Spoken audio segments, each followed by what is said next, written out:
আসসালামু আলাইকুম। প্রত্যেকটা মানুষের আমাদের মহান সৃষ্টিকর্তা কত সুন্দর মনে হচ্ছে, সেই জান্নাতের হাওয়া, বেহেশতের হাওয়ার একটা ভারতবর্ষ কেন গোটা দুনিয়াতে মনে হচ্ছে রাজ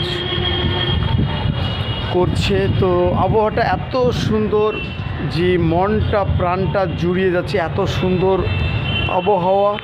তো এই আবহাওয়া আল্লাহর এসে এত সুন্দর প্রাকৃতিক হাওয়া যে মনে হচ্ছে আল্লাহ অনেক অনেক খুশি হয়েছে আমাদের মানুষের উপর। তাই এত সুন্দর আবহাওয়া, মেঘলা মেঘলা আকাশ, সুন্দর একটা প্রাকৃতিক দৃশ্য, মনটা প্রাণটা জুড়িয়ে যাচ্ছে। এত সুন্দর মুহূর্তগুলো মনে হচ্ছে মহান সৃষ্টিকর্তা আমাদের উপর দয়া করেছে, তাই এত সুন্দর আবহাওয়া অবশ্যই তৈরি করতে পেরেছে।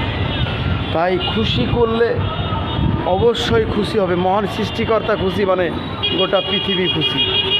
তাই ভালোবাসার দুনিয়া যেখানে সমস্ত খুশি আসবে, সেখানে ভালোবাসার মানুষ যেখানে খুশির অভাব হবে না, সেখানে ভালোবাসার দুনিয়া যেখানে প্রত্যেকটা হৃদয় প্রত্যেকটা মন ভালো থাকবে, সেখানে 5 ওয়াক্ত নামাজ আদায় করলে কি হয়, আল্লাহ খুশি হয়। সেই পৃথিবীতে খুশির একটা পরিবেশ তৈরি করে। আর যে যেভাবে সৃষ্টিকর্তাকে খুশি রাখতে চাইছেন করে যান, কোনো আপত্তি নাই।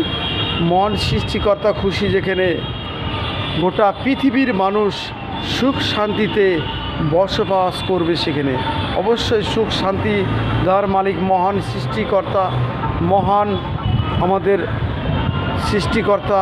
এত অনুদান আছে আমাদের মাথার উপরে, তাই আমরা এতটা ভালো আছি। আসসালামু আলাইকুম। এই পরিবেশটা সব সময় যাতে আমাদের আল্লাহ সৃষ্টিকর্তা সব সময় মাথার উপরে আমাদের দর্শন করে, যাতে ভালো থাকি, সুস্থ থেকে এই পৃথিবীতে চলার তৌফিক দান করুক মহান সৃষ্টিকর্তা। আসসালামু আলাইকুম। ভালো থাকুন, সুস্থ থেকে নতুন পৃথিবীর আঙিনায় নতুন ভালোবাসার দুনিয়াতে বেঁচে থাকুন আর ভালো থাকুন।